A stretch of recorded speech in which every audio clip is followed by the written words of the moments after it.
അശ്വതി ഒന്ന് നിന്നേ. എല്ലാ കുട്ടികളും ക്ലാസ്സിൽ നിന്ന് കഴിക്കുമ്പോൾ അശ്വതി മാത്രം എന്തിനാ ഒറ്റയ്ക്ക് പോയിരുന്നു കഴിക്കുന്നത്? എന്തുണ്ടെങ്കിലും കൂട്ടുകാരെല്ലാം കൂടി ഒരുമിച്ച് നിന്ന് ഷെയർ കഴിക്കണ്ടേ? അതല്ലേ നല്ല കുട്ടികൾ.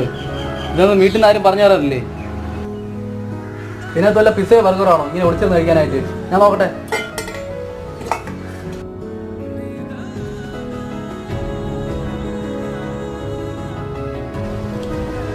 നമുക്ക് എന്ത് കുറവും വിഷമം ഉണ്ടെങ്കിലും അത് ആരുടെടുത്തും പറയരുതെന്നാണ്